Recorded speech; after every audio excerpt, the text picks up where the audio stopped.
The day before Thanksgiving in 1971, a man identifying himself as Dan Cooper bought a plane ticket from Portland to Seattle. He hijacked the plane, claiming he had a bomb in his briefcase, and demanded $200,000 and 4 parachutes. He jumped out of the plane with the money and the bomb somewhere over the Pacific Northwest, never to be seen again.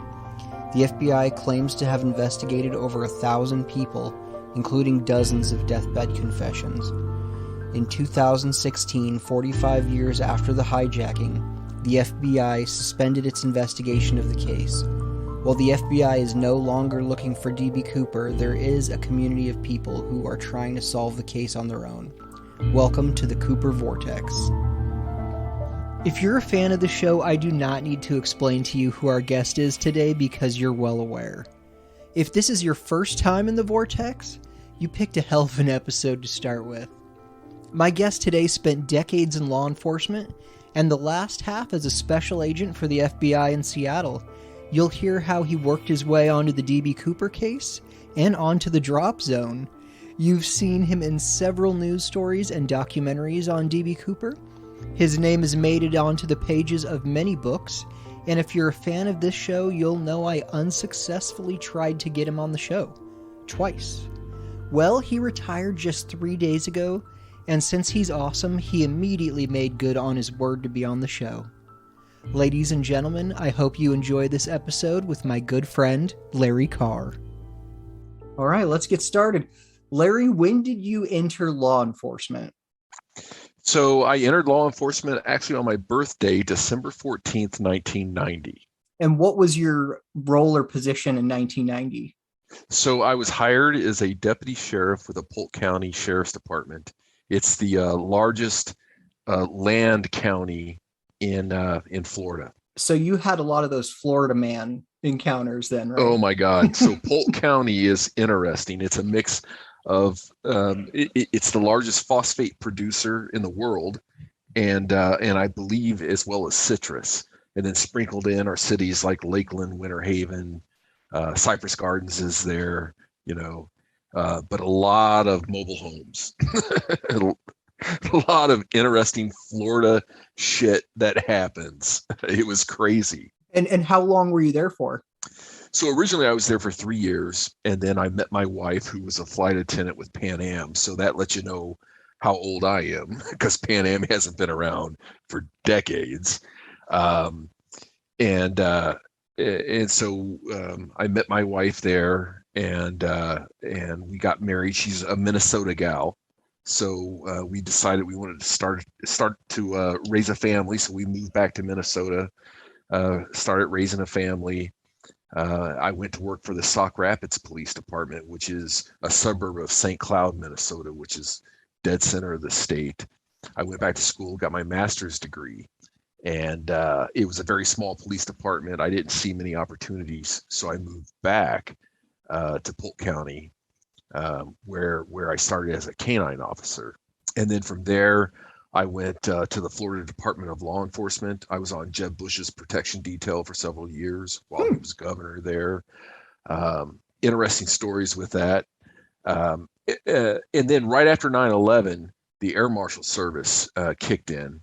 Right after 9/11, they were with the FAA, and there were 33 air marshals at that point in time in America. And after 9/11, they ramped that up, and they were hiring so fast. And I knew I wanted to go into the federal government. I'd already applied for the FBI. So I signed on with the air marshals. It took 2 weeks to get hired.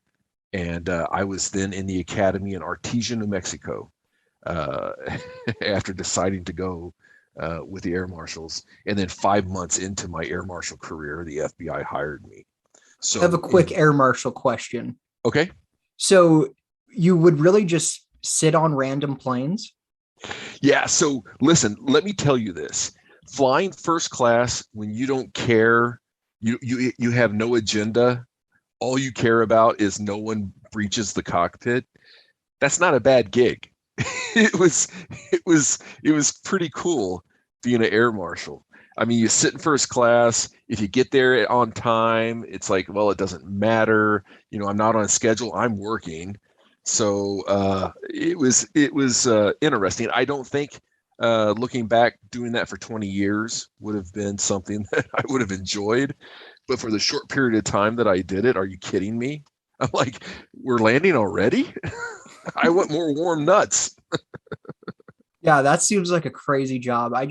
The sitting first class, yeah, that's not bad, but being in airports all the time, it just seems miserable. Yeah, and so when I did it, so now the service has matured and they do things quite a bit different. But when I first got hired, we had just stood up. I mean, they didn't even do background investigations. They just hired and hired and hired and hired and said, "Hey, we'll get your background later." That's how fast they were standing this up and how new it was. And sometimes I would take off and land 3 and 4 times a day, just short hops all over Florida. Now, whether I was protecting the airplane or not, I have no idea. I mean, I was protecting the airplane, whether it was a real threat flying from Fort Lauderdale to Jacksonville, Florida. I don't know that terrorists were on that plane, right? But I was. And so if they were, then I prevented the activity. But I started having a lot of inner ear problems. And I think it was all the taking off and landing. But yeah, it was an interesting job, and it really helped me because I was prior federal service when I joined the FBI. So instead of getting paid as a 10-1 when I first started the FBI, that's GS 10-1, General Government Schedule 10-1, I started as a 10-6. So that 5 months that I spent was really profitable to me. And it Yeah. paid for my move from Jacksonville, or not Jacksonville, but from Orlando, Florida to Seattle, where my first office was. It was paid for by the FBI because I had taken that job with the air marshals. And what year did you arrive in Seattle, the FBI? So I joined the FBI September, I think it was September 20th of 2002. And I ended up at my duty station in Seattle, February of 03. And what were you assigned to? Domestic terrorism. And what is a typical day of a domestic terrorist FBI agent in Seattle? Well, back then, and of course, in the Seattle, every area of responsibility, AOR is different. In Seattle, it was a lot of elf-alf activity back then in the early 2000s. There was a lot of, Seattle was coming up at that point in time. And there was a lot of these developments that were being built with these multi-million-dollar homes. That was something new to Seattle. And so a lot of these elf activists would go in and burn it down, burn these houses down, burn research facilities at the University of Washington. They burnt those down. So didn't they burn down like a tree farm outside Clatskanie, Oregon? Yes, that was another one. The Earth Liberation Front or something like that? Yes. And so ultimately they were all caught and brought to justice for it. Now, whether you're of the bent that was, protected activity and they were fighting for this country or they were terrorists, it's not up to me. I just did the investigations and proceeded forward. Well, once you're burning down private property, I would say you've moved into the terrorist region. I would hope most people think like that, but these are interesting times for sure. Yeah, and in the Portland and Seattle area, you probably have quite a few more people who are sympathetic to their cause. Oh my goodness, it's a challenging time in this area of the country, if you believe in law and order. Oh yeah. I grew up in the Portland area and lived in Woodland, and I made my escape from that area in like 2014 when I was like, oh man, it's terrible. Right. All right, so you're in the FBI taking down elves, and when are you sort of assigned to the DB Cooper case, and how does that come about? Yeah, so I wasn't happy with where I was at. I didn't like investigating domestic terrorists.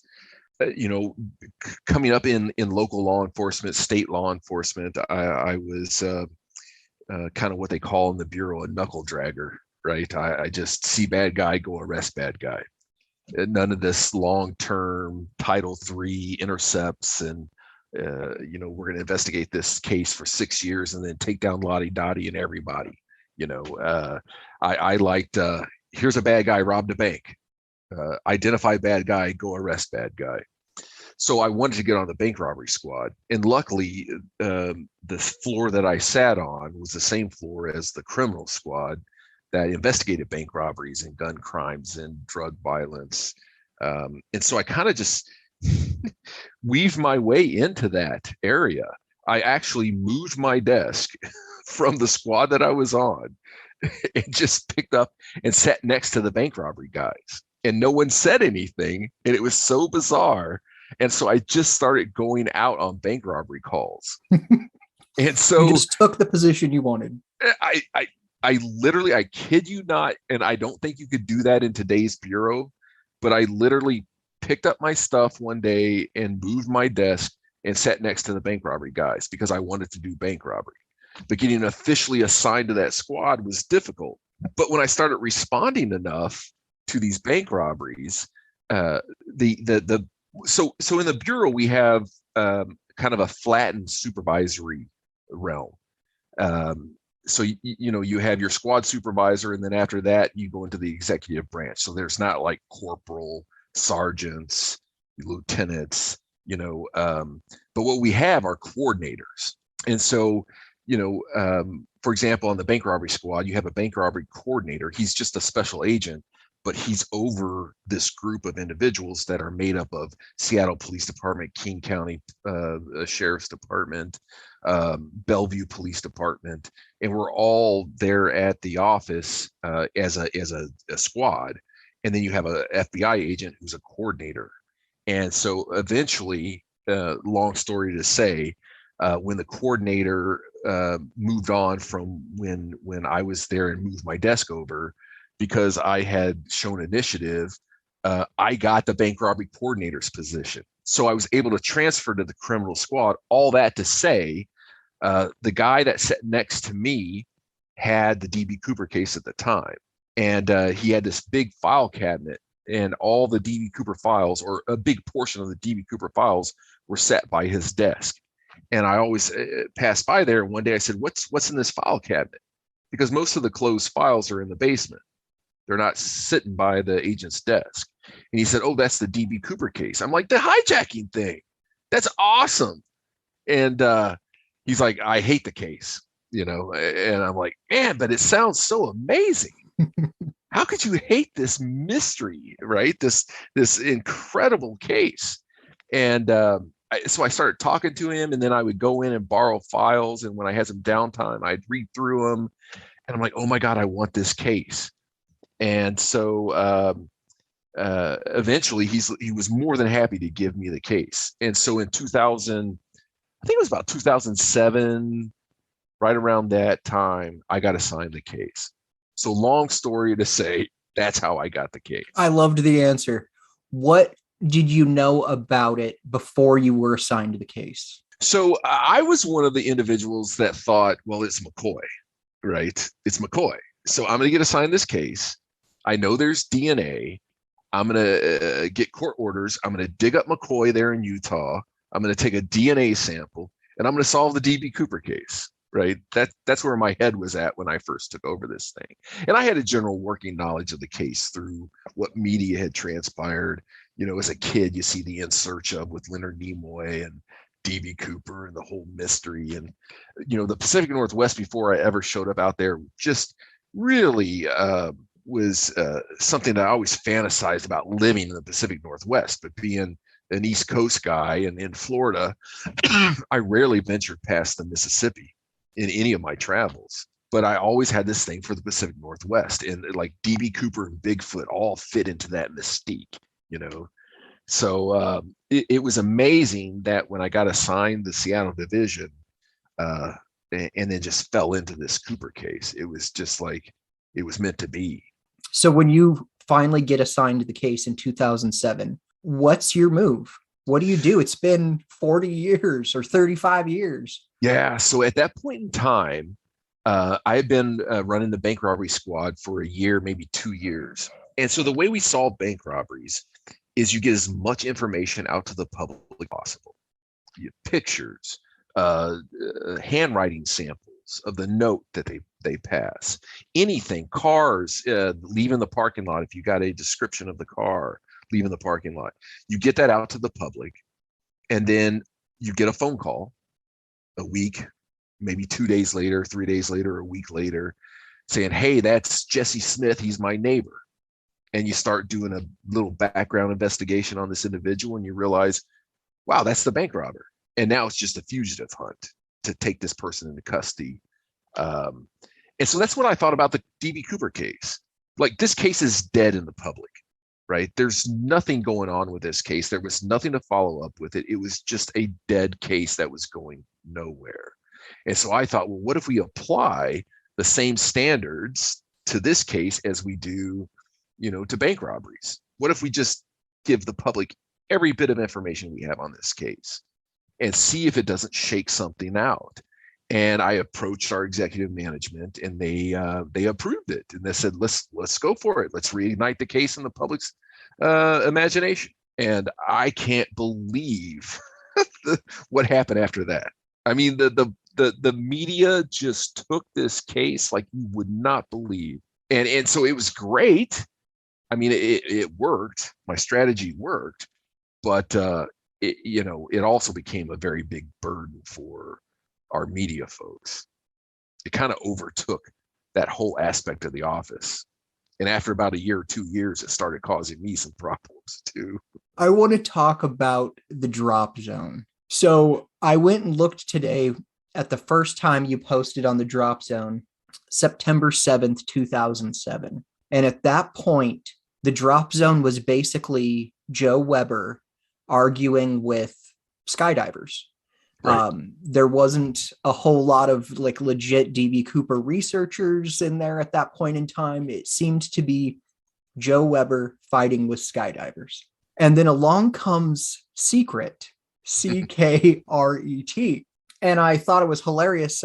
My friend Nikki pointed this out to me. In your very first post, it said, oh yeah, and by the way, FBI agents can read, which I thought was pretty funny. And you posted there like 400 times or something between September 7th and December 6th, 2008. What was the logic for going on the Dropzone, and what were you hoping to get out of it? Well, again, it just goes back to that, mining social media to see if it can develop something. I wanted a landing spot. If we reignited this case in the public, I wanted people to be able to go somewhere and communicate with the person that had all of this going on. And the Dropzone just seemed to fit that bill. What did you learn while you were on the Dropzone? That I was wrong.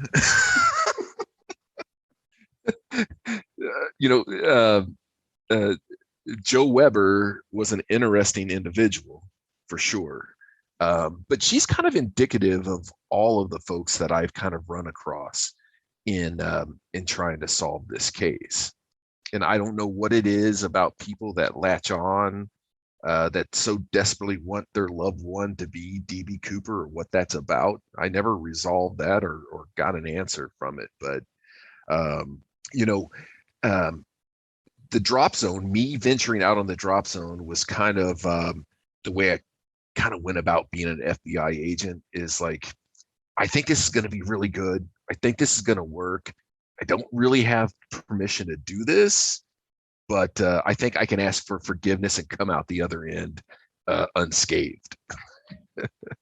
What was behind the name? Well, just it's no FBI agents are ever allowed to publicly talk about cases, right? And I had kind of danced around, and while my superiors knew that I wanted to release information coordinated with our media folks, I kind of just took it upon myself, well, if they approve that, then they're going to approve me working, on this, social media platform, the Dropzone, in an effort to resolve this case. Gosh, I can't really remember where I was going with that, but the origin of the name ckret. Oh, and so it was it was a secret that I was on there. Like, as you know from those original posts, I kind of hid my identity, but gave lots of salacious tips that I was actually Larry Carr, the FBI agent. um, but I didn't want it to be obvious that it was a secret, so it was the spelling of secret, the secret spelling of secret, that it was a secret that an FBI agent was on the drops. What did you think of Dwayne Weber as Cooper? Well, I think of him pretty much as I do all the suspects that have been brought forward. There's literally nothing that makes them a part of the case other than someone saying, well, I think he's part of the case. That's it. When you look at all the suspects that have been brought forward by individuals, as far as I know, there's not one thing that connects any single person to the Cooper case. Sounds about right. You mentioned the DNA. What is the status of the FBI's Cooper DNA? I've heard, it could be used to rule someone out, but it couldn't be used to prove who did it. I've heard that it's legit. I've heard they don't really have it anymore. What's going on there? Well, they have the DNA profile, but it's just multiple donors, partial DNA, and it can never be used to say, well, this is the person that donated this DNA on this tie. The tie was collected in 1971. DNA was never thought of as a legitimate, crime fighting tool at that point in time. And so the tie was collected completely opposite of the standards that exist today, so that we can use DNA. As far as, in the years since 1971, the people that handled the tie, it wasn't secured as if we were trying to seek DNA. It was just secured like, here's a tie and it's in our evidence. It's labeled, it's in an envelope, but it's not protected against contamination. So anyone that would go in there to show it to the media, their DNA would be on it. If someone in the media picked it up and held it for the camera, their DNA would be on it. So unfortunately, it's just, as relayed to me by our scientists, useless in solving this case. Useless in solving the case. So you're on the drop zone for a little more than a year. You're now about 2 years into the DB Cooper case. What sort of leads are you getting? Who's calling in? You did the media push. Where's it at now? Well, I retired from the FBI May 31st, and I didn't solve the DB Cooper case. So that's kind of where it's at. And I would say nothing of value, unfortunately, came in from the effort. It's not to say something isn't going to pop because of the work that we did. I hope it gets solved, but I don't know. It just seems like it's an impossibility, because everybody that's claimed to be, DB Cooper is dead, and everyone that's claimed that they have witnesses that heard this confession from this guy who said he was DB Cooper, they're all dead. So, there's nothing actionable that came from anything. What about working with Jeffrey Gray and Tom Kay? It was like around 2009, 2010 or something like that, if I think correctly. Was that exciting? Oh yeah, no, working with Jeffrey Gray was amazing. I really like that guy. And I think he's a great author. I've read a lot of his works, and he still continues to publish to this day. And I think he did a really good job on the case. He really thought Kenny Christensen was Cooper, but it was interesting bringing him on board and being able to go, okay, here's the files, take him down to the lower basement where all the closed files are and open the files up. And, here's this history that he's so interested in. It is an author where he's just soaking it up and, letting him, be on the floor with us for several days while he researches the files to write his book.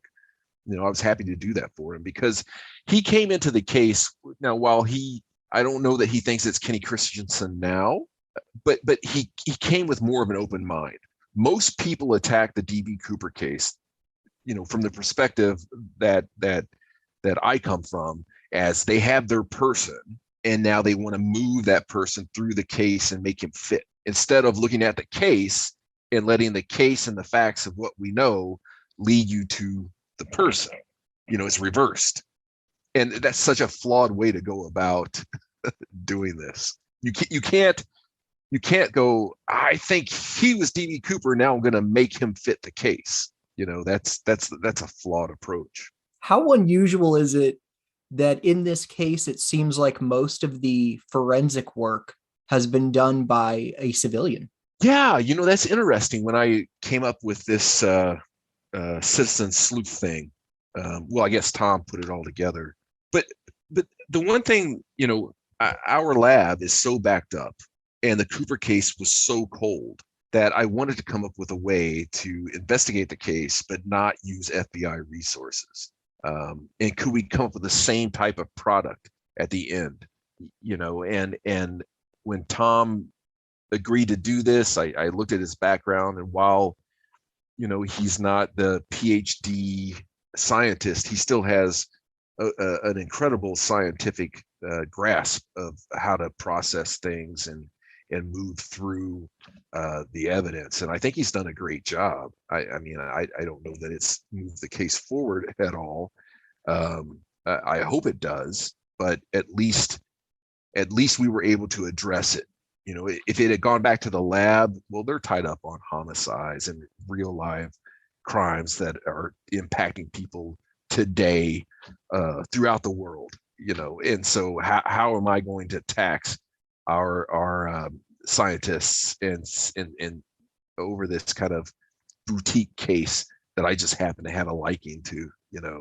It's I just thought it was a better way to go. When he came back with sort of that, there are all these rare earth minerals and this titanium on the tie. Did that sort of give you a hope that this is going to lead us in a new direction? I had hoped it, but I don't know how it would. So there are rare earth metals on the tie. Well, also did our fingerprint folks try to take latent prints off the tie? I don't know how they would, or if they applied, fingerprint powder. Same with the money, right? They try to fingerprint the money. Well, in that powder is titanium and all types of graphites and rare earth metals. So did they detect our fingerprint powder on these objects, and did it throw it off? I don't know. It would be interesting to know if they could identify, exactly what's in the fingerprint powder that we use or used back then. And is it some of the same metals that they're detecting with what they've done so far? That would be kind of interesting to know. Did you read Jeffrey Gray's book when it came out, Skyjack? I did. Yeah. And at the same point in time that his book came out, I asked him at that point in time to kind of not be so prominent in his book, because this case had caused me all kinds of problems, and I just didn't want more, but he left me in the book.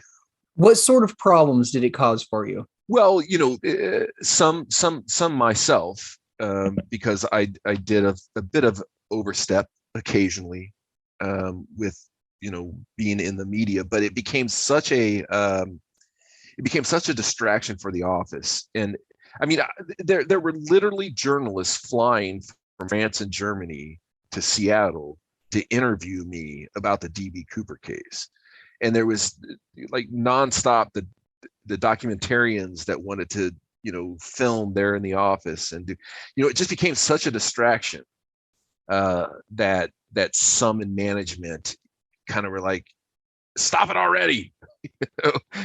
Enough. And so at that point in time, I was just like, oh no, here comes Jeffrey Gray's book. I just got all these admonishments for all of this media attention and making a distraction for the office. And now here comes Jeffrey Gray's book. Because I think it took him a year or two to do. Yeah, I think it came out in 2011. Yeah. So when it came out, it was like, it came out at the culmination of all of this, Larry, stop it type of, and I was like, Jeff, just take me out of your book. I don't want the attention. But he's like, I can't. So, but yes, long story again to say I read Jeff Bray's book. What happened to the cigarette butts? God, do I wish I could figure that out. I wish I could figure it out. I have no idea. So the communications back in early 72 were that the cigarette butts were examined by headquarters and shipped back to Las Vegas. And then Ralph Hope, he was an agent that had the case back in the late 90s, early 2000s. In fact, he's the one that got the DNA off the tie. So he's the agent that submitted the tie for DNA analysis. And he was able to determine that the cigarettes were supposed to go back to Las Vegas, but Las Vegas says they never received them. So, it's a mystery. Just kind of shrug your shoulders like, well, we could have solved the case with that, Yeah, it sure seems like it would be pretty easy today if we had those. Oh my God. How easy would it be to solve this case if we had those cigarette butts? What a shame they were lost.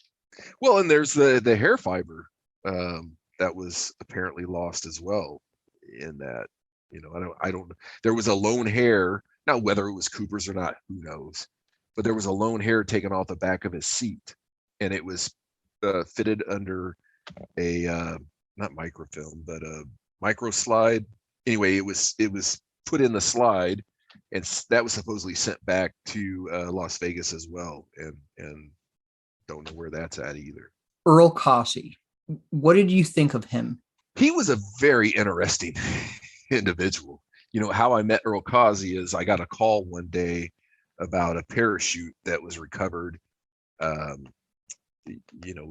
near where the landing zone was supposedly for Cooper. And I went down and recovered the parachute. And then I got in touch with Earl Causey to bring the chute over to him to say, hey, could this possibly have been, the one you packed in the main chute that he took, the NB6. And the second Earl looked at it, said, no, this couldn't possibly be it. It was silk, and the chutes that Causey packed that Cooper used were nylon, ripstop nylon. So it wasn't even the same material. It wasn't the same chute. And then I sat down and I talked to Earl in his kitchen for quite some time.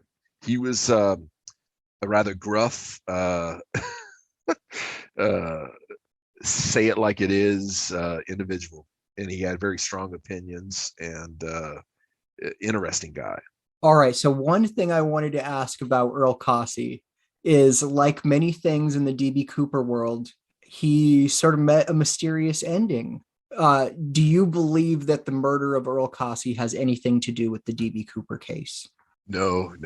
Well, I haven't been made aware of any connections that he was murdered because of the DB Cooper case, at all. I think it was random. And it is weird because Earl lived in a really nice neighborhood. It's completely strange. And I don't even know the status of the investigation, whether it was ever solved. I've never even heard that it was solved. I believe it's unsolved to this day. Like, nothing was stolen. His Right. wallet was taken, but then mailed to his daughter or something like that.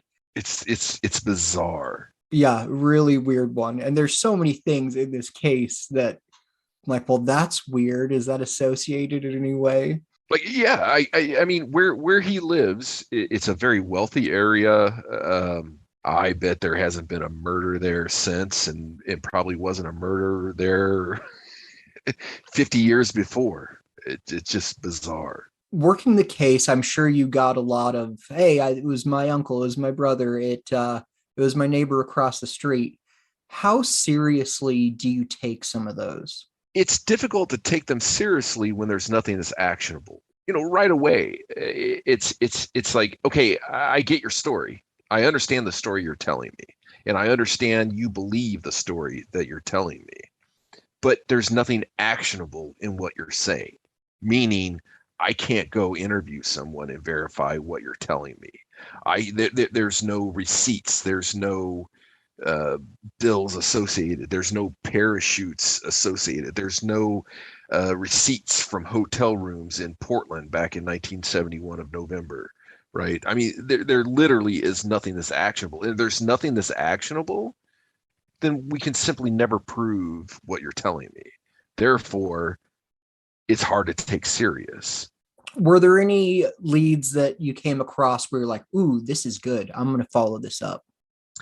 Well, when the call came in about a parachute being found, in the exact area where Cooper jumped, and if he had pulled high, that parachute was discovered exactly where he would have landed, given the information provided by Boeing.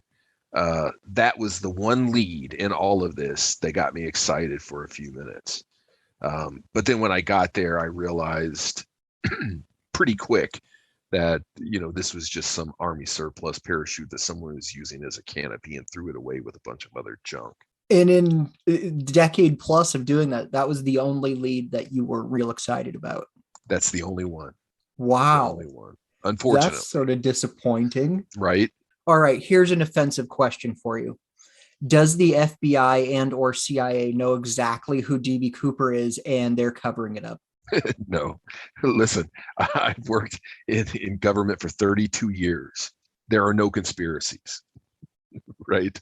There is nothing that two or more people, a secret of this kind, where someone's not going to talk. It's the same thing with criminals that I've learned.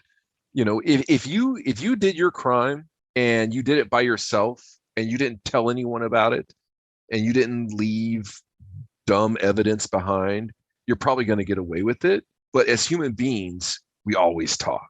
And if one other person knows your secret, then you're caught. And the same goes for all these grand conspiracies in government. At one point, we want to think that the government is this inept monolith, huge ship with a very small rudder. They can't accomplish anything. But at the same time, these same inept people that can't get the simple things right to help run this country smoothly are so crafty that they can hide these complex crimes amongst themselves and manipulate people to do their bidding. It's like, well, which is it? Are they a bunch of incompetent people, zombies moving through their careers of 20 years pushing paper? Or are these masterminds that can manipulate and move people in directions they don't want to be moved? And thousands of people keep all of this one big giant secret. No, it's an impossibility. It's ludicrous to think. There are a lot of DB Cooper researchers who are highly critical of the FBI, to the point where they'll be like, the FBI's incompetence is the reason this case isn't solved. How do you feel about that criticism? Well, for the fact that this is the only unsolved hijacking in the history of aviation in this country, I think speaks volumes to the FBI's competence, right? This is the only one, So I think the FBI, when you dig through these files as I have, you realize it was a full court press. There's nothing magical or you just got to be this incredibly intelligent human being to do an investigation. You go knock on doors, you make phone calls, you ask questions. That's it. And every division in the FBI was knocking on doors, making phone calls, and working this case. There was no stone left unturned. So unfortunately, for whatever reason, this is the one that didn't get solved. So if I have a company and we missed it one time out of hundreds upon hundreds upon hundreds of cases, I'm pretty comfortable saying, hey, we're doing pretty good here. Having looked at some of the FBI files now that they're out, you could tell early on that they had exhausted every resource. I remember reading this one document, I think it was from like 76 or 77, where they were having a meeting. I think it was in San Francisco. And it was basically like, we've done everything we can. We need some new ideas now. So you got to show up and give us some new ideas, avenues to go down. So it seemed, from my interpretation, it seemed like they were doing everything they could. I mean, it seems like they looked at everyone who was in any skydiving club or had any military experience and lived in the Pacific Northwest. Some of the skydivers I've talked to who were recreational parachutists back in the day, they always had, oh yeah, the FBI knocked on my door, or my friend Dave, they went to his house to talk to him about the DB Cooper thing. So it seems like they asked literally everyone they could. Well, again, it goes back to the fact that not one office in this country didn't handle DB Cooper leads. I mean, it was a full court press. Like you said, they even had a conference, bringing these investigators together going, what do you guys think we should do next? So yeah, this whole, the FBI is incompetent. I mean, it's going to happen. Look, when you're the premier law enforcement agency in the world, and it's no different than anything in life, if you rise up, people want to knock you down. It's just the human condition. That's what we do. It's no different. But I know that the agents in the past did absolutely everything in their power they could to resolve this case, just like they did with every other hijacking, right, that ever existed in this country. And we resolved all of them except this one. All right, let's get into some of the details about the skyjacking. Larry, is the flight path accurate? It's interesting. Eric, he's a good friend of mine, and I really enjoy talking over the case with him. And he's come up with this theory that it's not accurate, but there is nothing in the case files that indicate that it's inaccurate. So I don't know.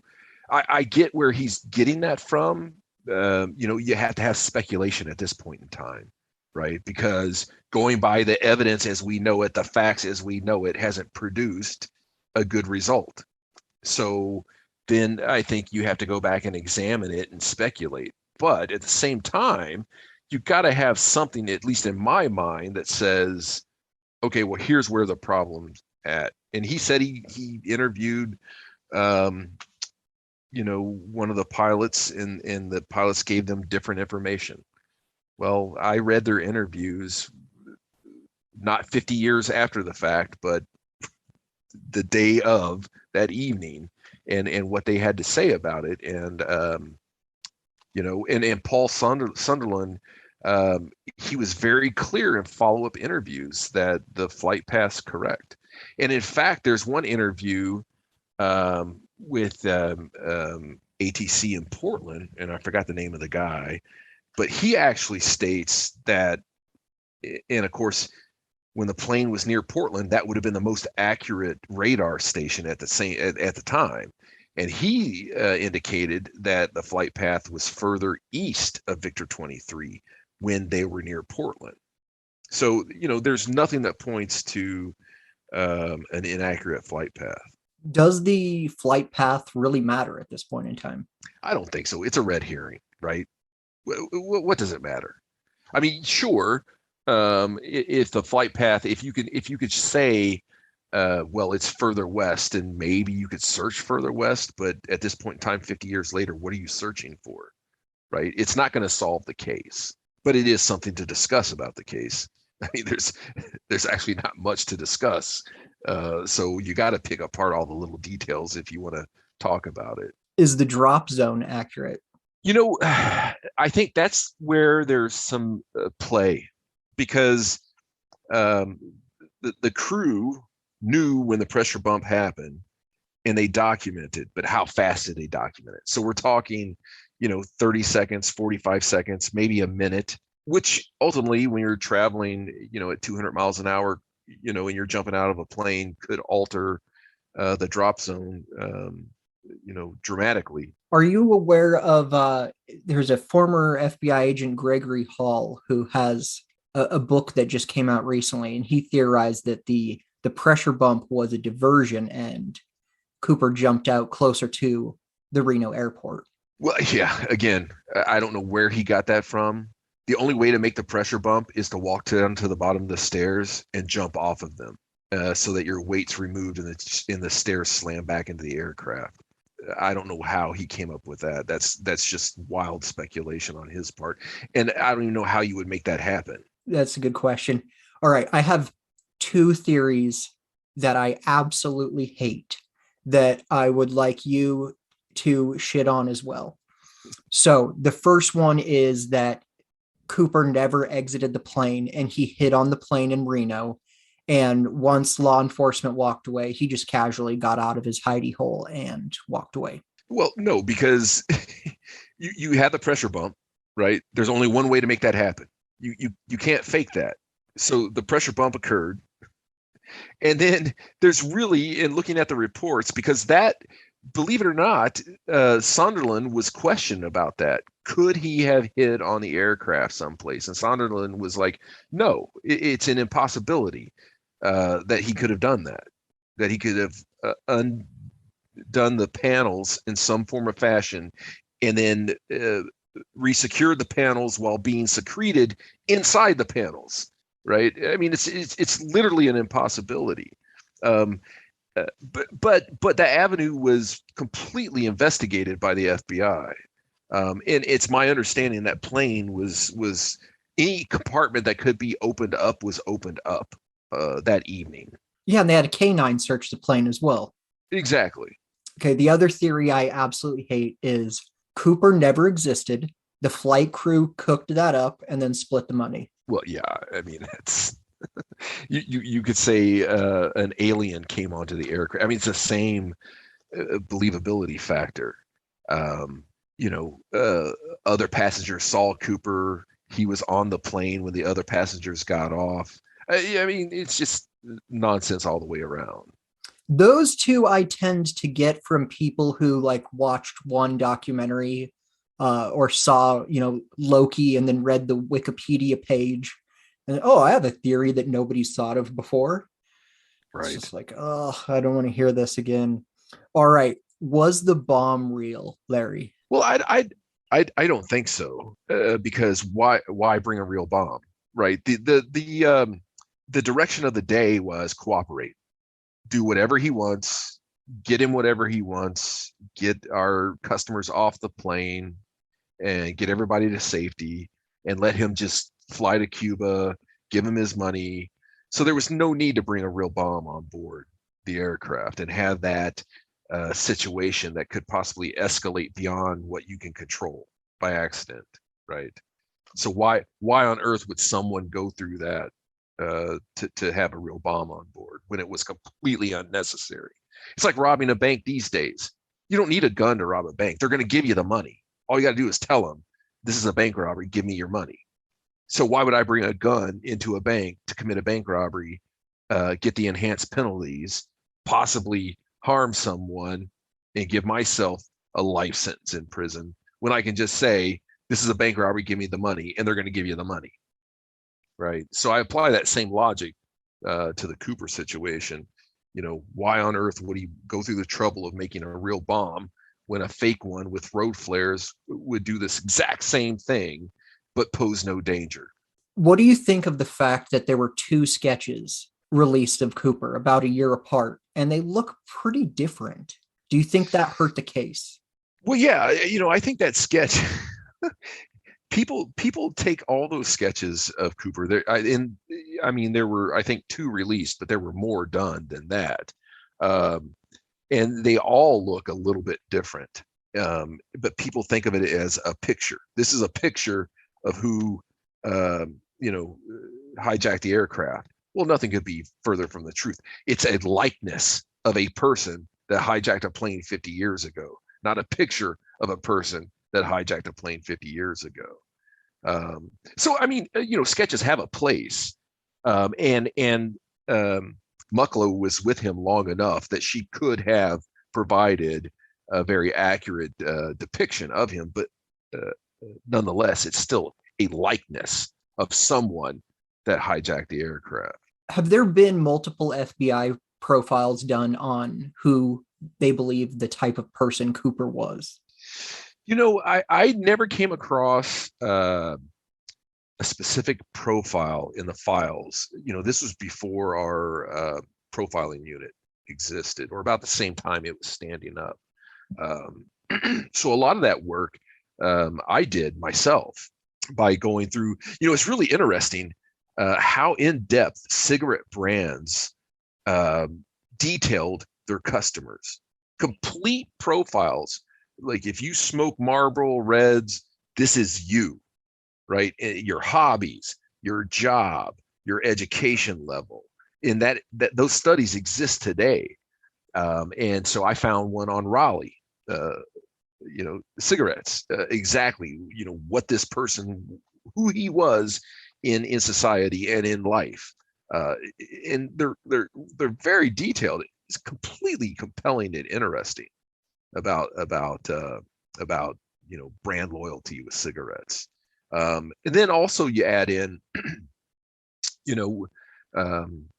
just 32 years of investigative experience, and what type of person does different things within society, or what makes them tick, and how they can commit this certain crime. What is it about this person that gives them the freedom to conduct an armed robbery where I feel it's okay to hit someone over the head with a metal pipe and take their wallet?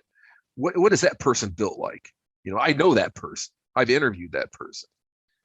So just with that experience, and then looking at what he did that night, what he didn't do that night, and what does that say about him?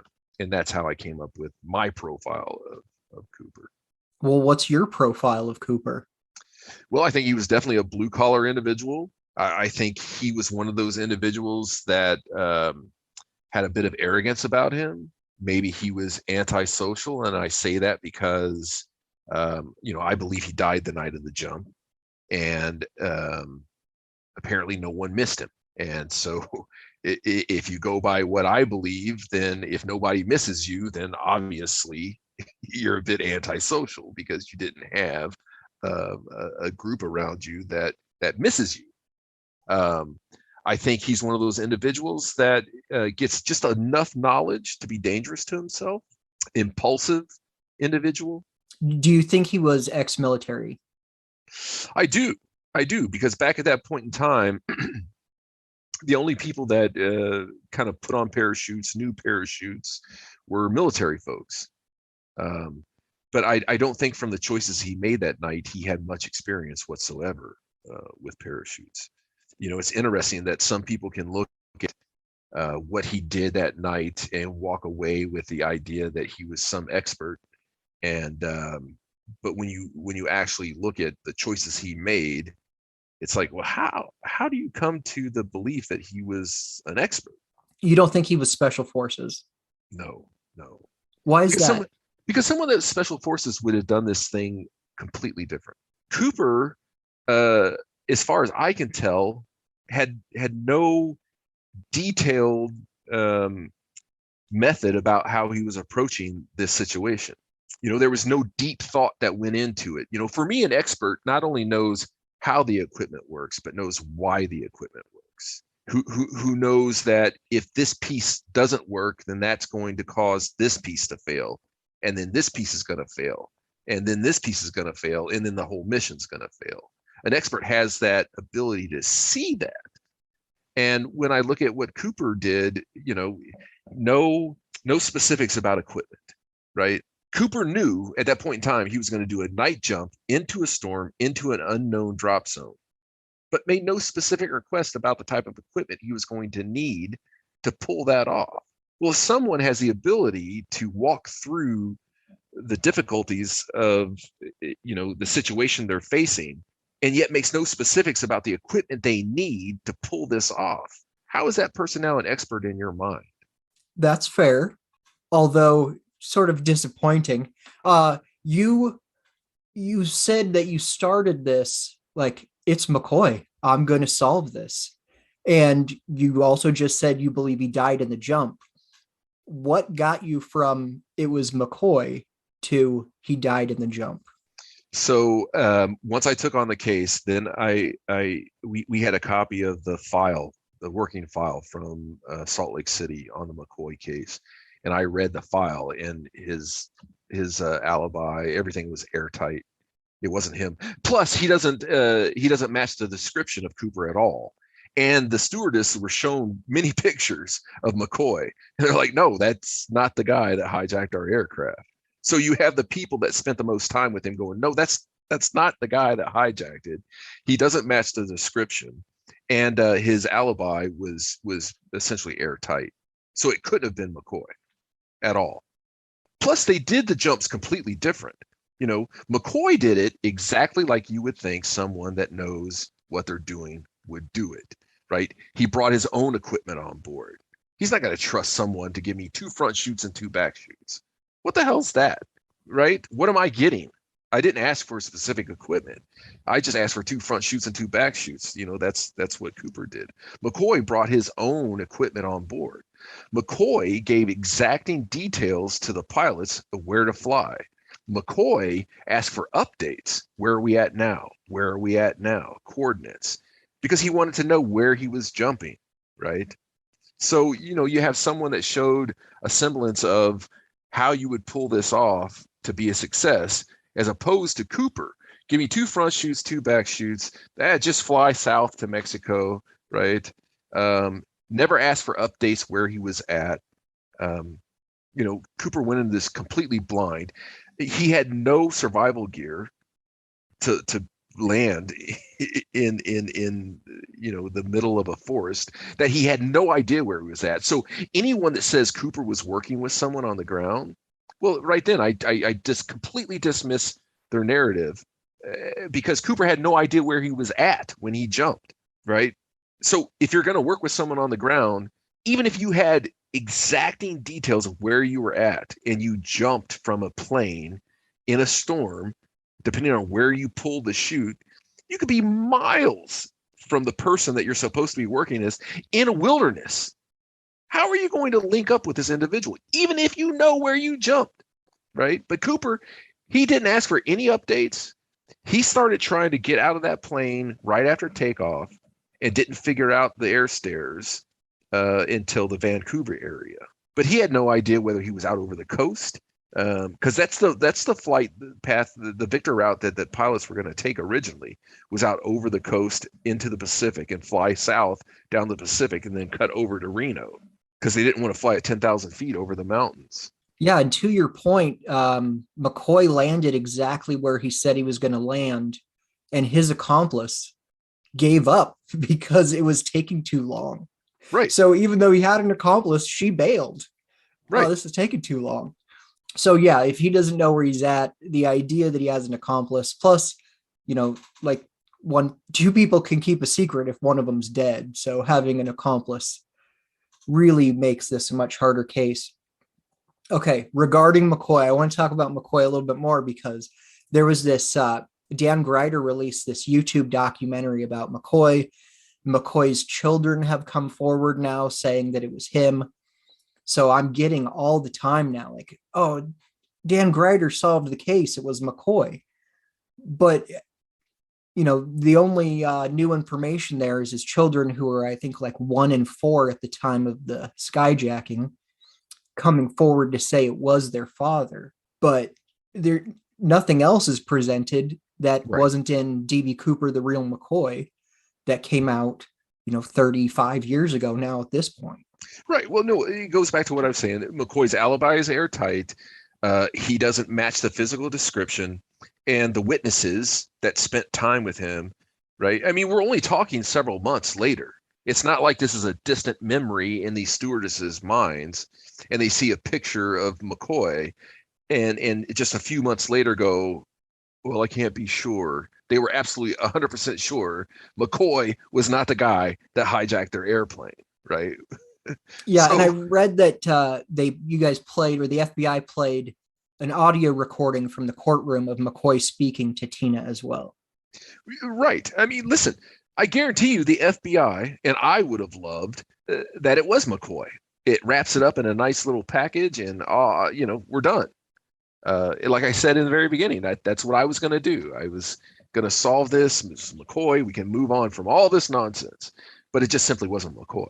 The other suspect that I'm quick to dismiss is Robert Rackstraw. And he's another one where the FBI had him in custody, I believe, for the murder of his stepfather. And it's like, if there was anything the FBI could have used to pin that skyjacking on Rackstraw, they would have at least tried. Well, of course. But there's just no evidence. And Rackstraw was, like 20 years younger than what the stewardess said his age was as well. Right. I mean, and that's the same with all these suspects. There's nothing, and I said this earlier, there's nothing actionable that can link these individuals to the crime. I mean, just absolutely nothing. Why do you think he chose the name Dan Cooper? Well, I'm a big fan of that comic book. It's just too big of a coincidence. And I find it odd that all the investigations that we did, that comic book wasn't brought to the surface until I reinvigorated this case, and a guy that was on the War Crimes Tribunal in The Hague emailed me and said, "Did you know there's a comic book called Dan Cooper?" And I was blown away. One, that this was the first time it was found out. I mean, this thing's been around since the 60s, the 50s. Yeah, I think like 58 or something was the first time it was published. That this thing had been around, and this was the first mention of it in any of the case file work. And it's just too much of a coincidence. It's got to be. It's got to be where he got the name from. Because, I mean, it's you see him like jumping out of a commercial airliner that's exploding. Right. He's like this daredevil pilot. There's an issue where he disarms a bomb on a plane full of people. No, he does all kinds of wacky things, But that comic wasn't printed in English prior to the skyjacking. No, it was all done in French. Is that a lead at all? Or is that just, you handle that like, oh, well, that's cool? No, I think it is. I think it is. I think that, Cooper served, I said this on a lot of interviews, to where it all makes sense to me is that Cooper was in the military, stationed overseas, so he had access or had access to this comic book, that he was involved with parachutes in some form or fashion, but didn't actually utilize them. So he didn't have, he had the how do I put this on? If I fall out of the airplane, how do I use it? But he didn't know the why. He couldn't go, well, if this fails, then I have to do this, then I have to do this. Or if this condition is present, then I have to comport myself in a completely different way to be successful. That knowledge he didn't have. That knowledge is what an expert would have. He had the, and to me, it makes most sense that he was a cargo kicker, that he was in the back of planes pushing cargo out. He knew how to put a parachute on, wore one when he was pushing cargo out, and knew that if he fell out of the plane, pull this cord and hopefully you land safe. I think that was his working knowledge. Why have so many people confessed to this crime? That's something that always boggles my mind. Usually it's someone's relative of a dead person, but we had a couple of individuals that were alive that wanted to confess to being Cooper. And so we would have them come in for an interview. I would be on the phone, and whatever office this was in, I think there were two. One was in Louisiana, and I think one was in Missouri. And so they would come in, they would want to confess to being DB Cooper, and then I would conduct the interview, and within 5 minutes, it was so obvious that this person wasn't DB Cooper. Just question them about the case. They didn't even know, some of the basics of the case. So that's how we were able to determine that these individuals weren't Cooper. That's wild. I had not heard that before, that people went into the FBI to confess. Yeah. That is crazy. Okay, I go into the FBI to confess. I'm DB Cooper. You interview me for 5 minutes. I don't know enough about the case to have been Cooper. Can I be charged with a crime at this point now? Well, it's interestingly enough, it's literally a felony to lie to an FBI agent. You can lie to police officers, you can lie to deputies, you can lie to highway patrolmen, but for some reason, you're not allowed to lie to an FBI agent. It's a felony. Martha Stewart, great example. She wasn't charged with stock fraud. She was charged with lying to an FBI agent and served time in prison for lying about that. But I suppose they could, but no one's going to charge that crime. It's just get out of here, quit wasting our time type of thing. And both of those within 5 minutes you knew couldn't be. Oh, absolutely. Gosh, what would be the motivation to do that? I don't know. I always like Joe Weber. She used to call me all the time, and I'm like, Joe, you're wasting your life here. What are you doing? But for some reason, her husband had to be DB Cooper. It was first and foremost in her mind, and interesting human being. She passed away in 2020. Right. Yeah, and she didn't give that up at all. I mean, till the very end. To the very end. And she was I just felt her anxiety every time we talked.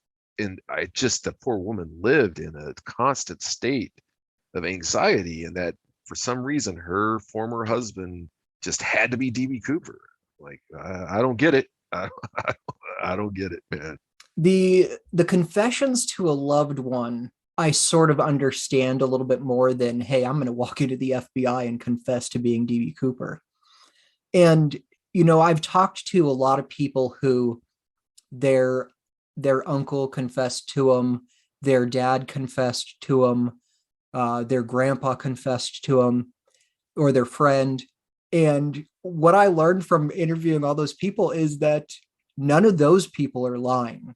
They were told by someone that they truly loved that they were DB Cooper and then died. And then they're like on this mission to prove that their loved one was telling the truth. Right. And so that's why I've decided that when I'm on my deathbed, I'm going to confess to some wild stuff to my family. Right. That way I know what they're going to be doing for the rest of their lives. Right. Joe Weber. Why is this case still unsolved? Well, I think from my perspective that he was a loner. He didn't tell anybody, and he died the night he jumped. Will this ever be solved? I don't see how. At this point, I just don't see how. If we had the cigarette butts, if we had the hair, obviously, I would think this case could be solved. But at this point, it's just too old. So many people that would have been involved have passed. If Cooper was alive, he'd be well into his 90s, if not late 90s. So, unless I'm wrong and he survived, and then he told someone, and that someone has bills, a parachute, or something actionable. A ticket stub from Flight 305. Ticket stub, right? But I just don't think that's that exists out there. How did the money get to Tina Barr? So that's interesting, right? So if we believe Cooper dropped where he dropped, then the money had to get to Tina Barr by somebody moving it there. And that just makes no sense. So I think for me, when I look at it, what's the most reasonable explanation? Moving it there by someone, transporting it, doesn't make sense. I think the moment he jumped out of the aircraft, the money blew off his side. And we kind of have insight into this because I think a year, maybe a little over a year after Cooper jumped, another copycat person, I think they took off from Cincinnati, went to like St. Louis, and then from St. Louis, he bailed out somewhere over Indiana. But he tied the bag to his side. It was a duffel bag. He tied it to his side.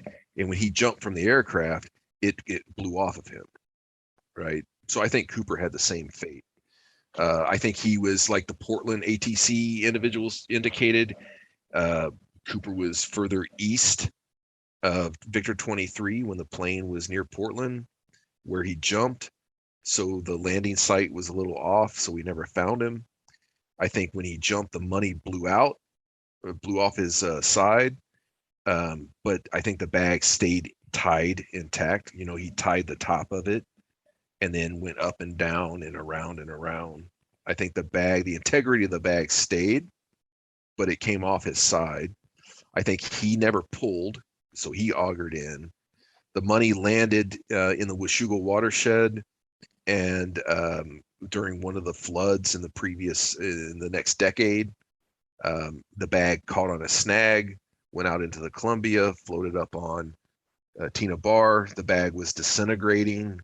Some bundles came out of the bag, and then the money bag went back into the Columbia with a snag. To me, that's the only thing that sounds reasonable to get it there by nature. Now, if it goes there by a person, well, then any story is up, right? Did you see Tom Kay's diatom research on the bills?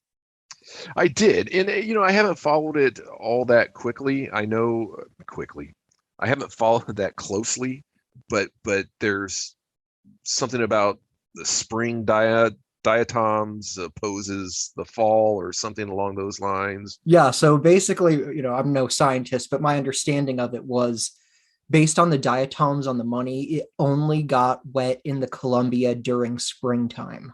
Right. So why didn't it get wet in the fall, in the winter? Only spring? The Tina Bar money is one of those things, just like everything else in the DB Cooper world, where it doesn't provide any answers. It only adds questions. Right. No, it does. It's a complete mystery.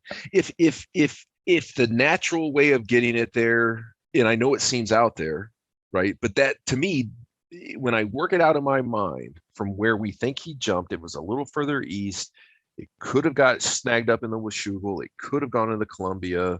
It makes sense that by now, you're 10 years into this thing, the bag's deteriorating.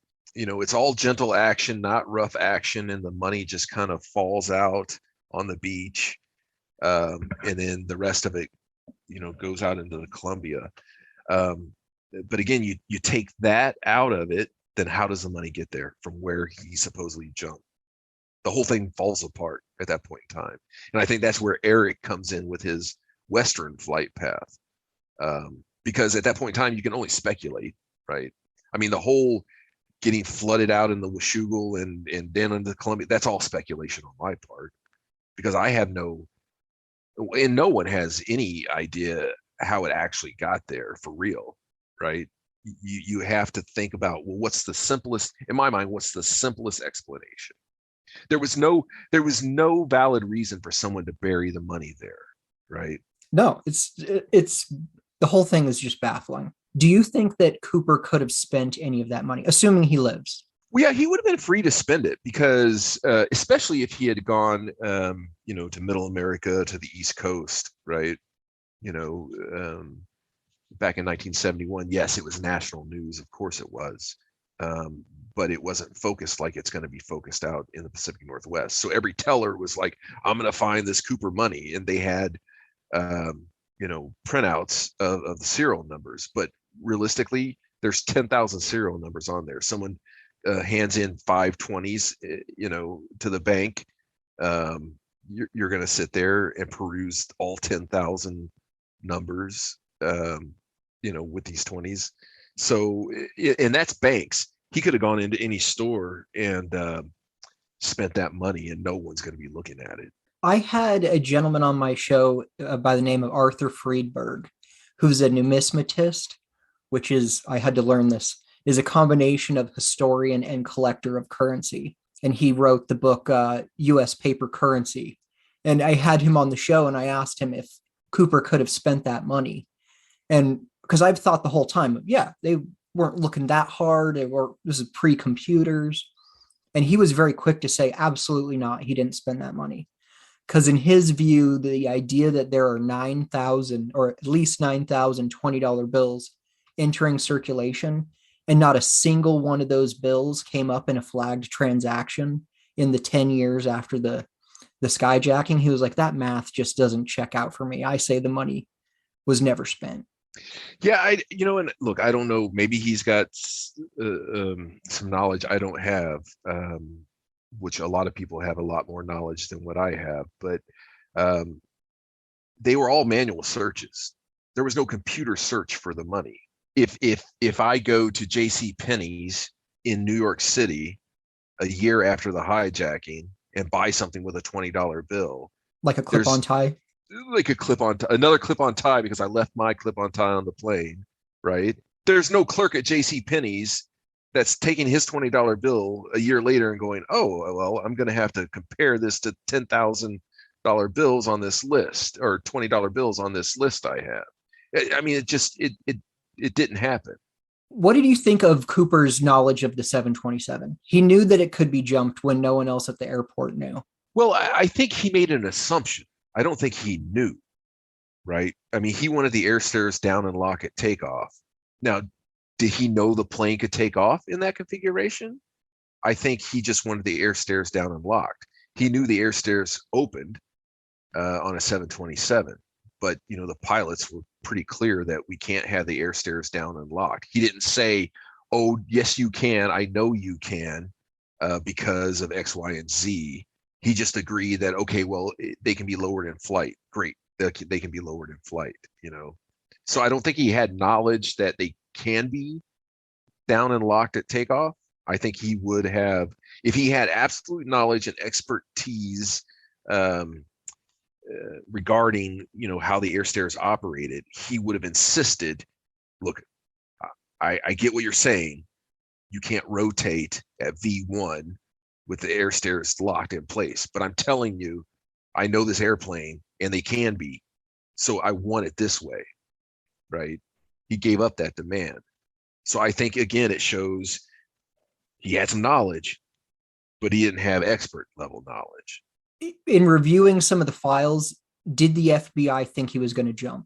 From the files I read, they completely believed he was going to jump at some point. I mean, there was no doubt that he was going to be on the aircraft when it landed in Reno. In fact, the fear was he was going to take one of the flight crew with him. That would be pretty terrifying. Right. All right. Are there any suspects other than Mccoy that you found interesting and pursued for a little bit? No, not one. Again, nothing actionable came across. If something actionable came across, I'd be all over it. I really did want to solve this case. Literally, there was nothing that came across at any time that was actionable, or if I put a little work into it, it could have become something actionable. Just because so much time has passed. So much time. There was no ability to follow up on anything.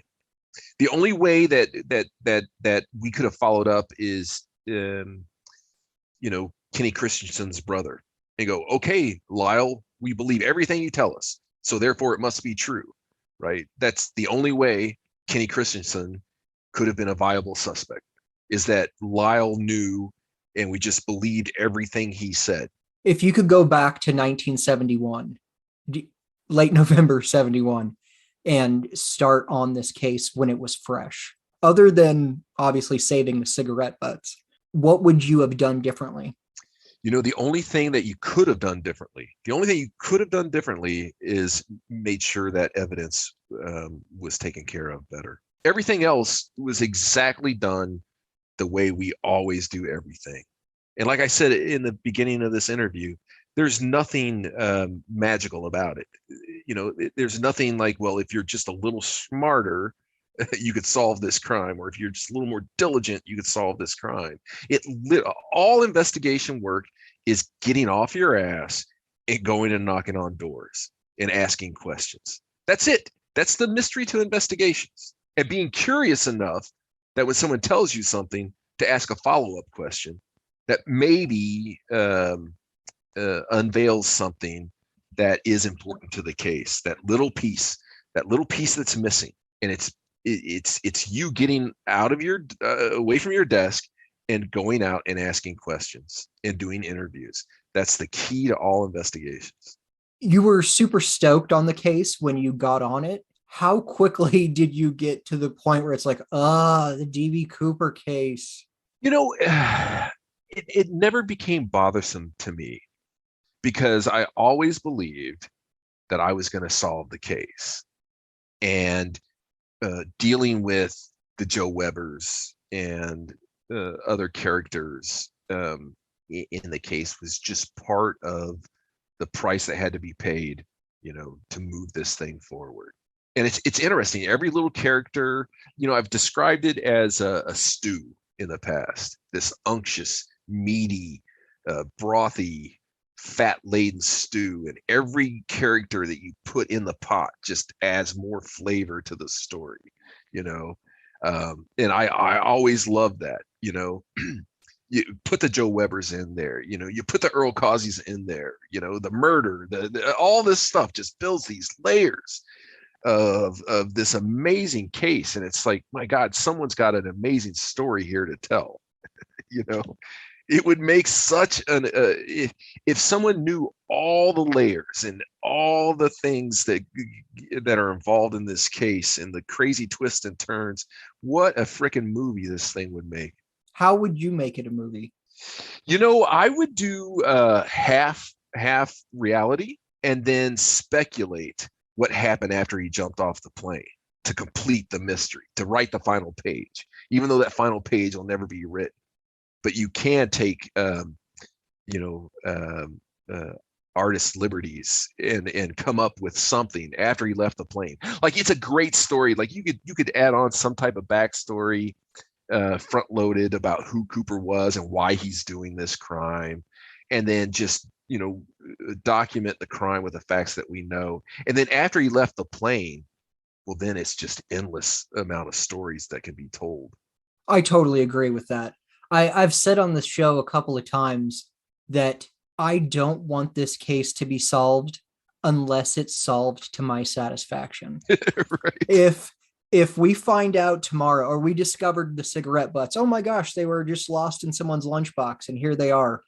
And we use DNA at that point and we find out, it was Paul Schmidt who did this, but he died in 1997. And I don't get to know the details of when his boots hit the ground, what he did, where he went, why he did the skyjacking. I would rather not know, because if it gets solved that way, then the whole Cooper vortex changes gears. And now everyone starts to try and investigate this one guy and piece together everything from there. Right. If you had a choice, you could find out who it was, but no details. Or you could know all the details, but no name. Which would you pick? That's a great question. At this point, I would take the details because the person doesn't matter, right? We're not gonna bring this person to justice, right? If you would have asked me in 1975, then I would want the person, right? But now the person really doesn't matter. It's the story that's really cool.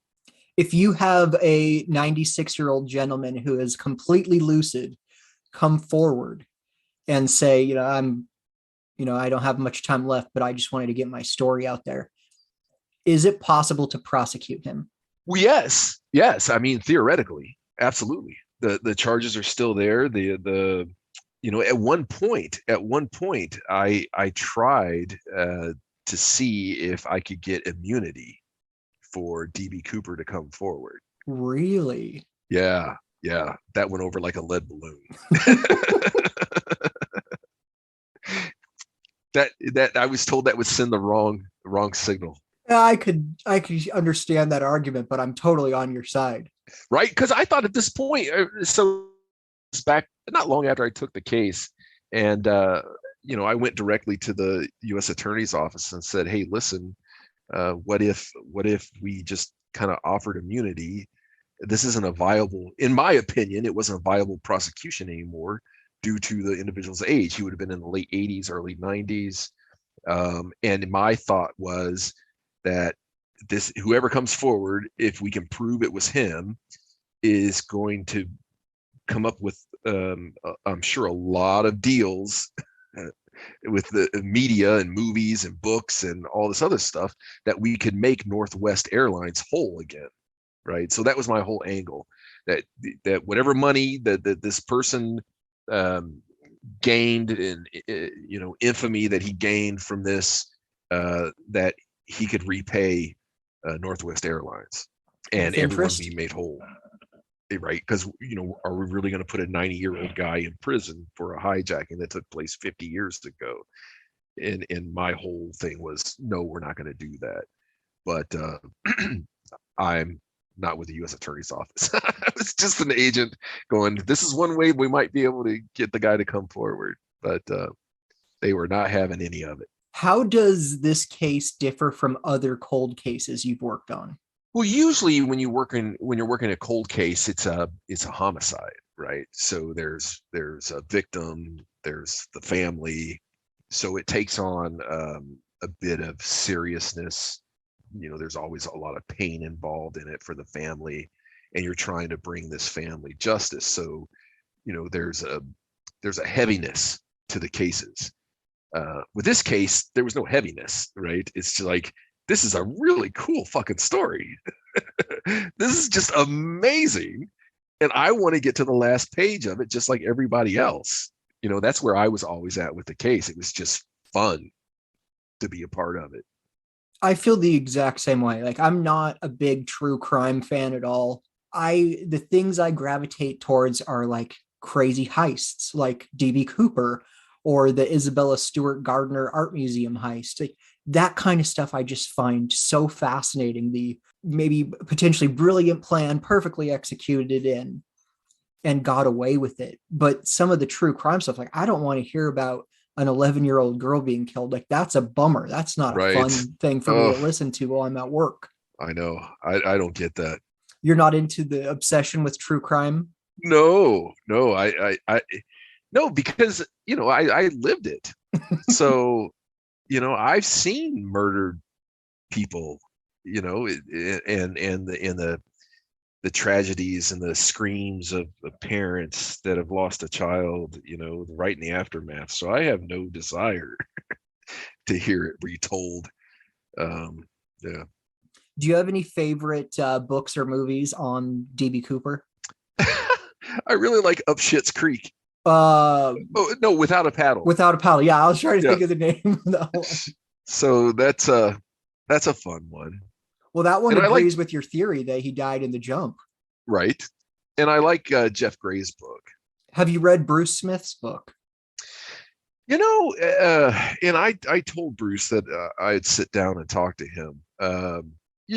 Obviously I don't like his positions in regards to my organization or my former organization. So it's a little, I'm looking forward in talking to him because I think he's got a lot of wrong impressions and strong opinions. And I don't know how a lot of them he came to. So it'll be interesting to try to get an understanding of where he's coming from. But nonetheless, no, I don't appreciate his work. I actually love his book. I'm not as critical of the FBI as him, but it's one of a few books that doesn't like pin down a specific suspect. It's a lot of this is what happened. This is what happened. He'll break down suspects in the book and like, this is why he's a good suspect. Here's all the reasons he's not a good suspect.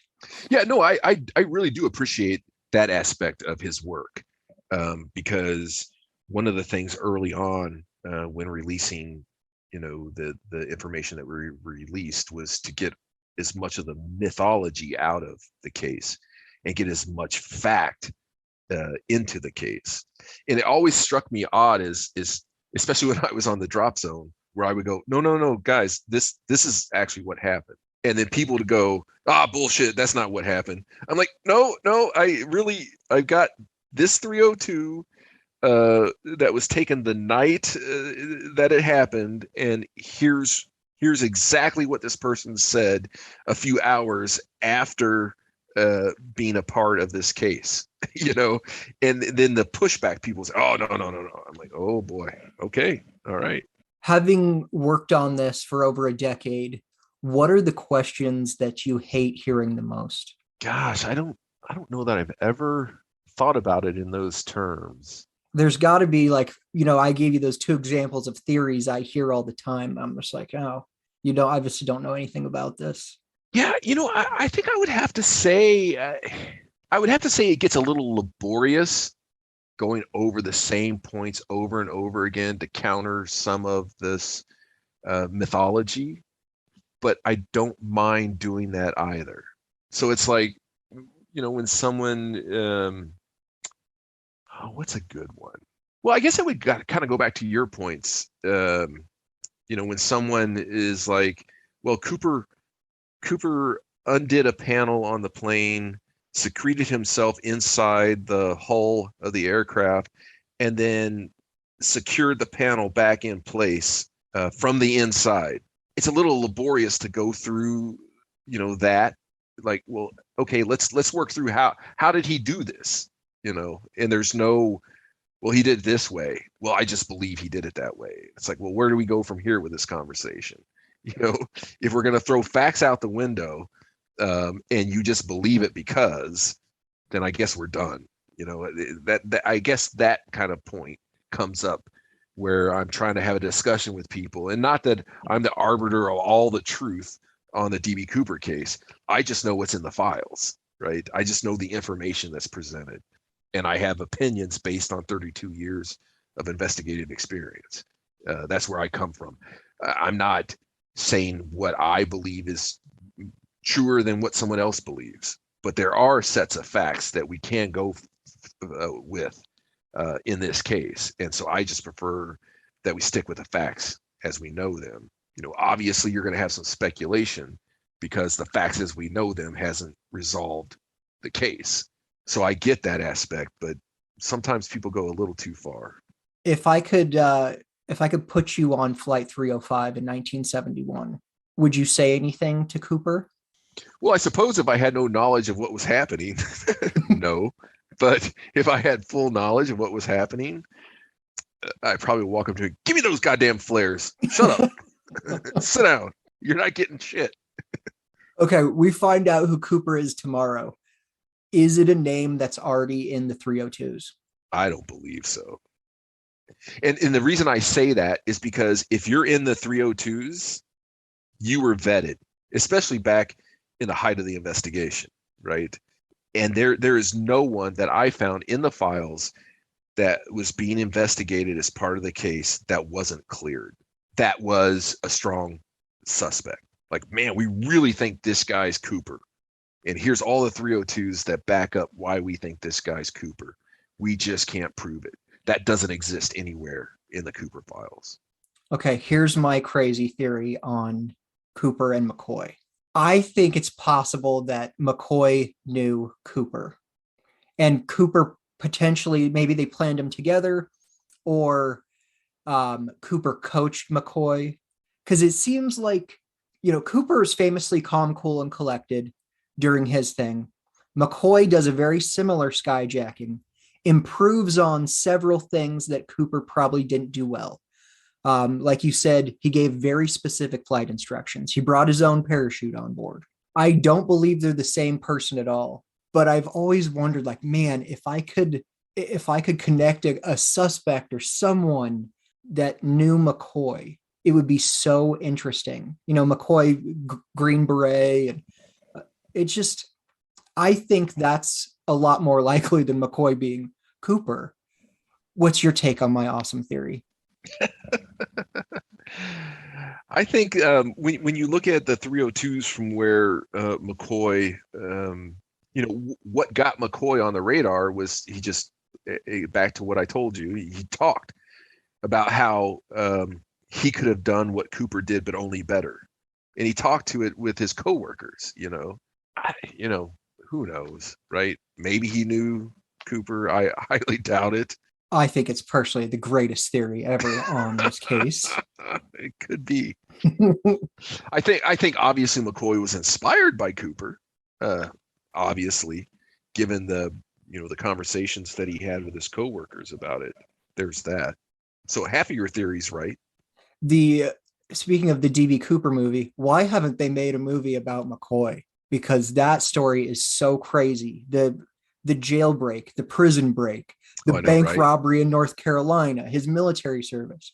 I mean, That needs to be like a 10-hour Netflix series, and he only lived to 30. I So know. his story's so wild. That is a crazy case. It is. Nope. There's well, maybe under your theory, you can do a movie where Cooper and McCoy did know each other.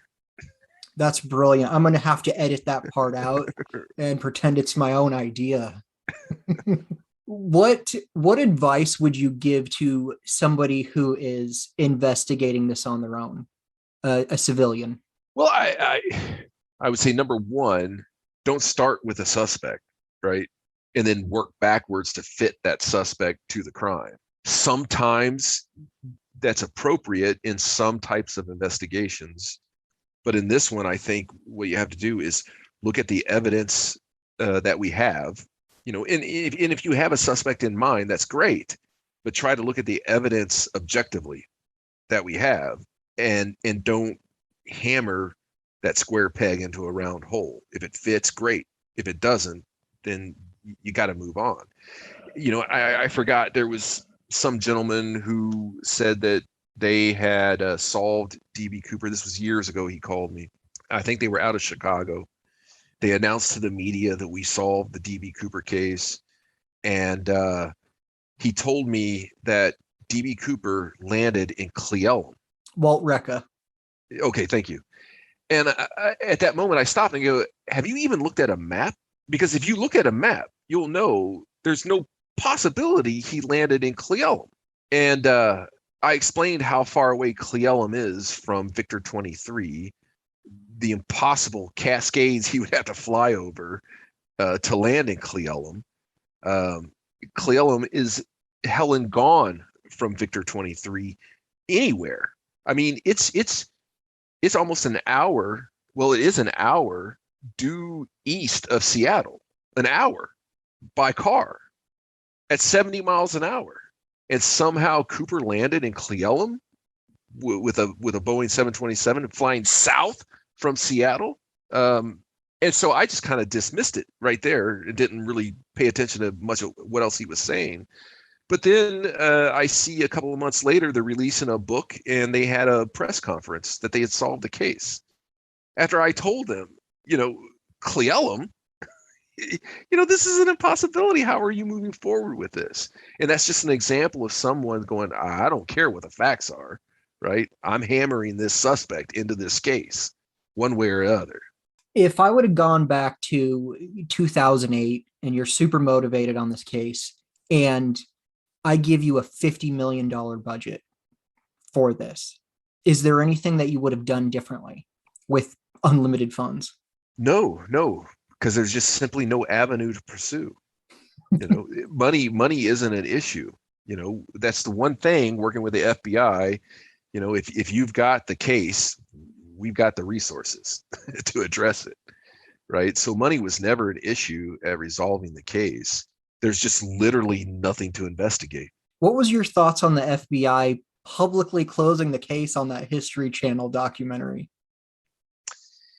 I think so. At that point in time, and I had taken a promotion, and I was in Washington, 2016, DC. I believe.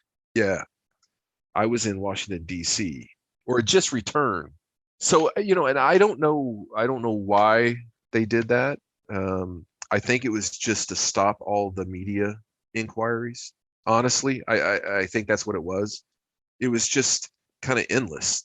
How many tips or leads or confessions or inquiries did you get about this case in your tenure? Well, I would say 0 actionable leads, but thousands of inquiries and emails and questions and phone calls, and just from Dropzone alone, there was a lot of content back and forth on that. Oh yeah, that was crazy. I mean, because once a couple of people figured out, oh my gosh, this guy, he's got to be on the inside. He has information that we don't have. Then it wasn't just skydivers. Other people found this. And, you have the opportunity, if you were interested in this, to talk to an FBI agent on a parachuting forum. Right. No, it was totally unconventional in the Bureau, right? I don't know of another case that's ever happened in the FBI where I was allowed to proactively communicate with individuals about an open FBI investigative matter. The FBI doesn't have agents on the Zodiac forum. Well, if they are, I don't know that they're out. You're right. They're not publicly posting it. Do you think this case could be solved by a civilian at this point in time? So I think the way this case is going to be solved is some bones will be found near where Cooper is believed to have jumped. I think it's super lame that you think he died in the jump. I know, right? I wish that there was something that pointed to the fact that he lived and lived this crazy, life after it, but there's just nothing that points to that. It's such a weird case because Cooper only exists for like 5 hours. There's nothing before that, and there's nothing after that. Isn't that amazing? Yeah. I mean, I find this case totally fascinating. Larry, what haven't I asked you?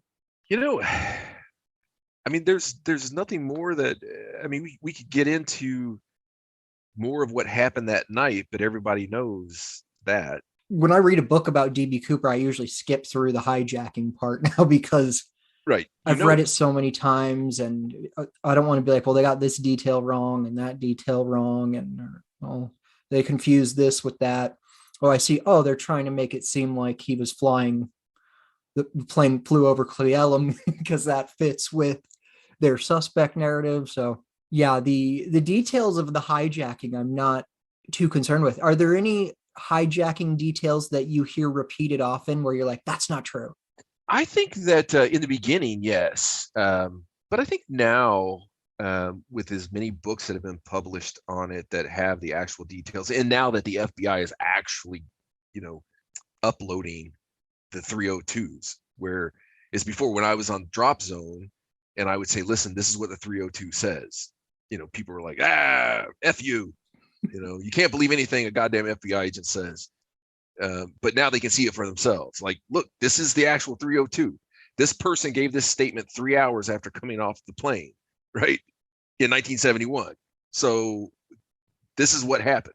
So I think people get to see that for themselves. So, all of the misinformation about what happened on the plane or during the 5 hours that we know of Cooper, I think all of that's kind of gone away. Have you read all of the 302s? No, God, there's tens of thousands. There were a couple of weird suspects on there that sort of get talked about. There's a Shelton suspect and an Egg Harbor suspect. Are you familiar with either of those? I'm not. No. Off the top of your head? Dang it, Larry.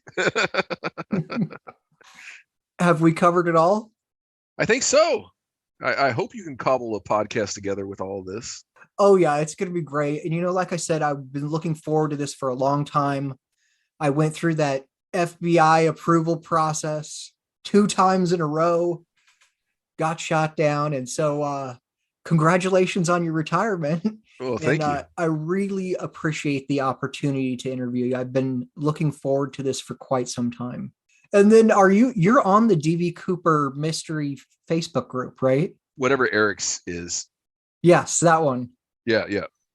So if somebody wants to harass you and tell you you're wrong about everything, or if you're right about everything, is that the best place someone can find you and talk to you? Yeah, I think so. Trust me, I had hundreds of people tell me on Dropzone I was full of shit. So I'm used to it. Yeah, it's a very opinionated group. Yeah, it's interesting. It's interesting for sure. Do you see yourself following this case for the rest of your life?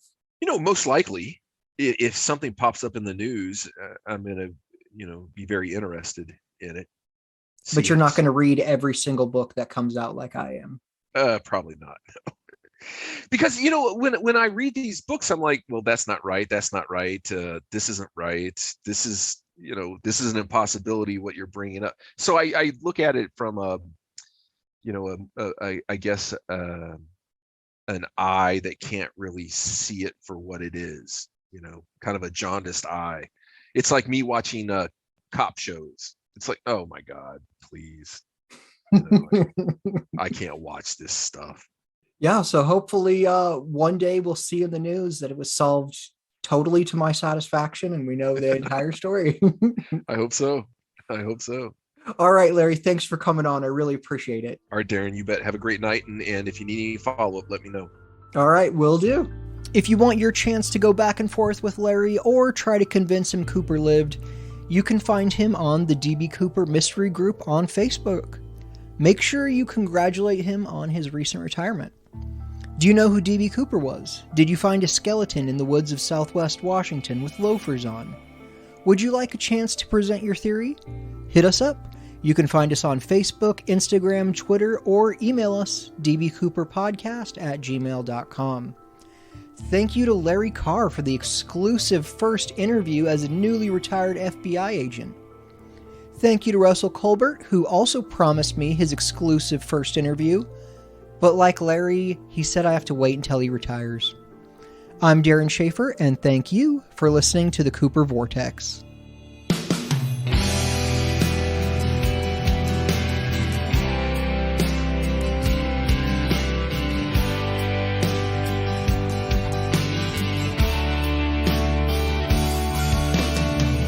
Here's a story we all know about a man many years ago. Hijacked a plane, so we were told. Then he jumped into the cold. Wrapped a bourbon and a cigarette. In the air, the stage is set. Polite and kind, the people say it's time to make his getaway. This is how the story goes about the money and the man. DB Cooper, they call me now. Catch me if you can. Rolled up in his coat real tight. He's got enough to change his life. Where he landed, no one knows. But from his tale, a legend grows. Was a cold, dark, rainy night. As he walked, he saw light. Held his cash close to his side.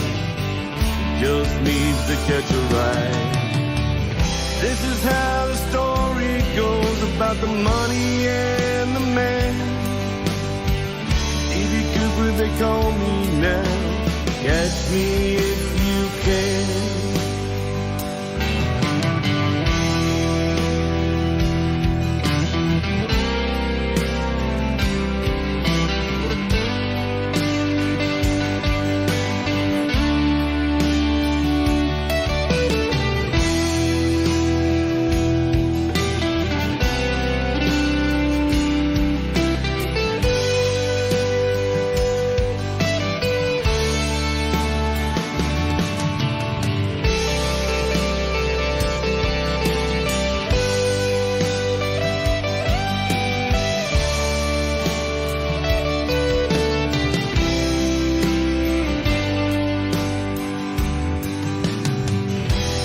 Went down to the bone, looked for a place to use the phone. Little cafe outside of town. He walked in, he just sat down. Met a man with a cowboy hat, who told a friend right where he's at. Into the night he disappeared, and from that night a legend reared. This is how the story goes about the money and the man. DB Cooper, they call me now. Catch me if you can. 40 years, the secret's out. The story has been told. DB Cooper's done running now. He was 80